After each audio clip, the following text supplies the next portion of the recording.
En el fondo, el tema de la grieta es un tema que al radicalismo lo perjudica. El radicalismo es la organización política que más veces salió de las grietas. Las 3 salidas de dictaduras militares fueron obra del radicalismo de Balbín. Asamblea de la Civilidad en los 60, Hora del Pueblo en los 70, Multipartidaria en los 80. Las crea Balbín y acompañan el resto de los partidos.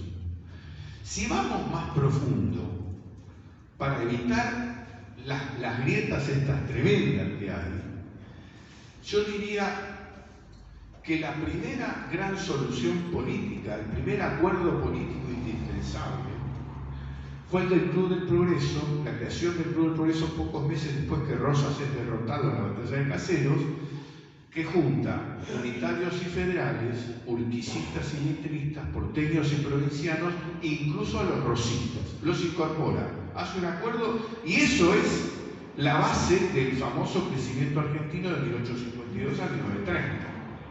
Ahí queda sentado todo.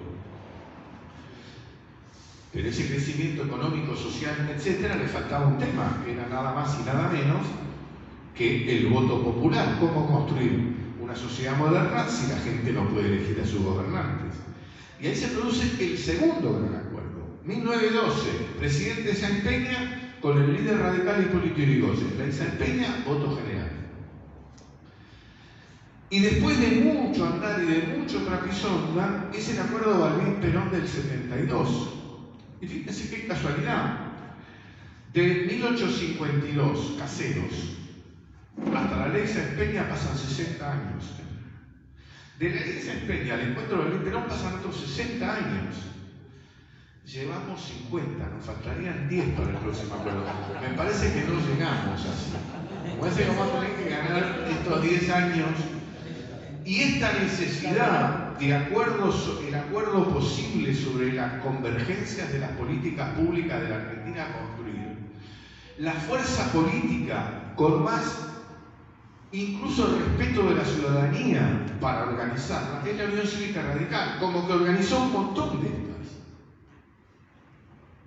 Y como que estuvo, no solo en las 3 de Balbín, sino en las 2 más grandes, que fueron la de la ley Sáenz Peña y la del acuerdo Perón-Balbín. Entonces el radicalismo tiene todas estas posibilidades. En cuanto al debate que nos tiene angustiados, porque por un lado el populismo y por el otro lado el liberalismo, el ultraliberalismo o el neoliberalismo o el neoconservatismo, para ser más preciso en términos políticos, que es neoliberal en lo económico. ¿Cómo hacemos ahí? Yo creo que las banderas del radicalismo siguen expresando el pensamiento mayoritario del pueblo argentino en el siguiente sentido. El tema de la democracia y la república. Todo el mundo sabe que el argentino, a pesar de lo molesto que está con la política, no está cuestionando la existencia, por lo menos hasta ahora, de mantener el régimen democrático. El radicalismo en esto tiene credenciales impecables. Segundo problema, el tema de la igualdad. Bueno, acá el problema que tenemos es que la igualdad peronista, kirchnerista, está conduciendo a una desigualdad creciente, pero no suficiente como la que quiere Macri, que sería una desigualdad tremenda. El problema que tenemos no es ese. El problema que tenemos es que muchos radicales están olvidando el valor de la igualdad y están olvidando que el propio Alfonsín, cuando escribió la cuestión argentina, recordaba que durante la primera década de Perón, que fue dura en materia de república y de persecuciones, muchos se acercaban, muchos conservadores se acercaban al radicalismo para enfrentar al peronismo, pretextando las violaciones reales a los derechos humanos y a los derechos políticos que hacía el peronismo, pero que en realidad lo que le molestaban eran las políticas sociales y lo que tenía de autónomo el peronismo. Alfonsín dice clarísimo en la cuestión argentina. Entonces, el problema es que muchos radicales están olvidándose, están manteniendo solo la teoría republicana, que es típica del liberal conservador, están olvidando la igualdad, Y están olvidando el segundo punto, que es un punto donde todos los grandes presidentes radicales estuvieron clarísimos, que es la autonomía nacional y la no dependencia de otras fuerzas.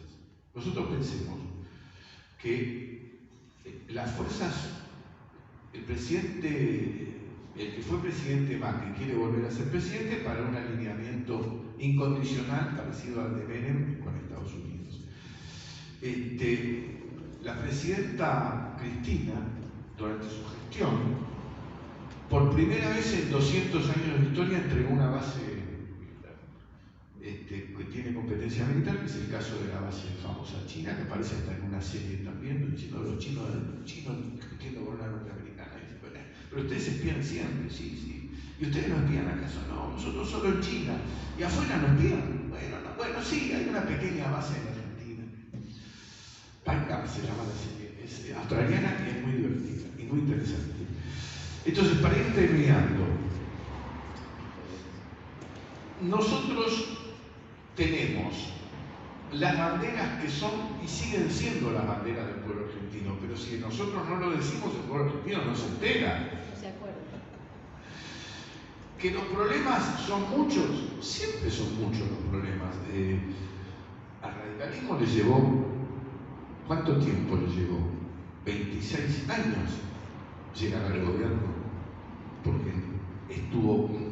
¿Y por qué no se presentaba antes? No se presentaba porque no se quería convalidar el sistema electoral tramposo. Y cuando Alvear se equivoca y acepta ir a un sistema electoral tramposo y se concentra en el tema de la República y se olvida del tema social, el radicalismo pierde la mayoría, la pierde ahí, la pierde en el 40-42. Ya en el 46 lo que se expresa es una voluntad política que ya estaba cambiando.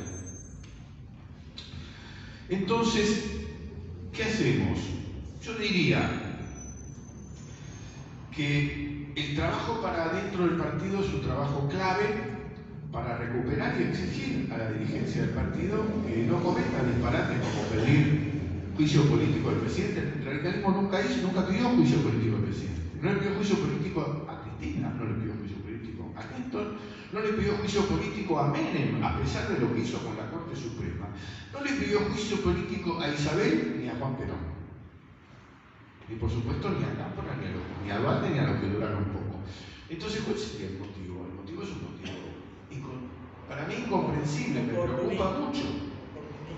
Me preocupa mucho que surja y que ningún diputado nacional diga, che, pero esto es un disparate, que tengan que esperar a pesar del presidente del partido, de algunas otras, el candidato a presidente y de algunas otras personas más, a decir, bueno, hay recursos todavía, no va a ser fácil, va a ser difícil, pero tenemos que, para ir cerrando, tenemos que ir viendo cuáles son los cambios que están ocurriendo. El 80 no vuelve,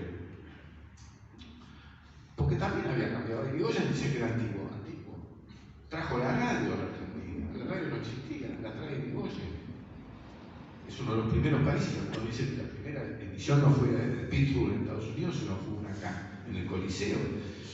Llegan los aviones, llegan los automóviles, digamos, el mundo cambia por completo, aparecen las revistitas, la gente está por primera vez pudiendo leer, porque la alfabetización había crecido y aparecen las vanguardias artísticas. Es una cosa extraordinaria el cambio que se produce. Llega el cine. Y todo eso, ¿cómo fue? Y llegan las primeras visiones de feminismo. Las primeras asociaciones feministas tienen que ver en su mayoría con la Unión Cívica Radical. Entonces, nosotros tenemos que ver cuál es el tema de la época. El tema de la época son las tecnologías de hoy, no las del 80, ni mucho menos la de la década del 20 pasada. Y los valores son los de siempre, actualizados a hoy, con las necesidades de hoy, con un mundo que ya no es más ese, que ha cambiado definitivamente, pero donde además, quiero agregar dos cosas. Decía, contaba recién Pedrito, que alguien dice, no, porque los países avanzados del mundo. ¿Los países avanzados del mundo cuáles son? Me estaban contando que un importante diplomático argentino que está en Asia, le contaba un amigo mío la semana pasada, que en Asia se da por terminado la hegemonía, no decían del hombre blanco, pero era como la del hombre blanco, digamos. Europa y Estados Unidos fueron. Llega el tiempo de China, de India, de Corea, de Japón. Llega el tiempo de Asia, que además, durante mucho tiempo, Asia fue una de las grandes potencias del mundo. Claro, no había la globalización de hoy. Digamos, si uno estudia la historia del mundo, China es una potencia tremenda hasta el siglo XVIII y ahora de vuelve a su época de siempre. La India y China juntan la mitad casi de la población mundial. Entonces, esa es la visión de ellos. Europa se retira. Estamos viendo un mundo que cambió. Estados Unidos tenía el 40% de la producción mundial en el año 50, hoy tiene el 17%. Pasaron 70 años, que es mucho en términos de vida nuestra, es poquísimo en tema de vida de las naciones. Entonces, hay un sector que quiere columnarnos con Estados Unidos, otro que quiere columnarnos con China, hay algunos que piensan otra cosa, y nosotros sabemos que la historia argentina, la mejor historia argentina, es una historia de autonomía ante el exterior. Incluso durante los gobiernos previos al radicalismo, es decir, la segunda mitad del siglo XIX y el principio del siglo XX, la resistencia a las presiones de las grandes potencias fue enorme. Esto está en el ADN del argentino. Queremos ver un ejemplo minúsculo. Final de fútbol. Europa-América. Italia campeón de Europa, Argentina campeón de América, partido en Inglaterra. Salen los indios argentinos que no son los pobres, ¿no? Los que habían ido ahí, que habían comprado y gritan. El que no sabe eso en inglés y corta el canción. ¿Eso a ustedes les parece que es propio de un pueblo que tenga la idea de ser un pueblo satélite de alguien? No, el argentino no quiere ser satélite. Quiere igualdad, porque en toda la historia argentina la igualdad es más importante que cualquier historia del mundo, y estoy dispuesto a debatirlo con quien quiera esto, y quiere democracia. Todos esos valores, nosotros, con lo mal que estamos, lo difícil que es todo, tenemos las mejores cartas para jugarlo, pero depende de nosotros, de tener confianza, de trabajar sobre estos caminos y de avanzar sabiendo que la adaptabilidad es indispensable sin por eso abandonar los valores, sino al revés, montarnos en los valores y ver de qué manera esta propuesta la hacemos llegar al pueblo argentino. Muchas gracias.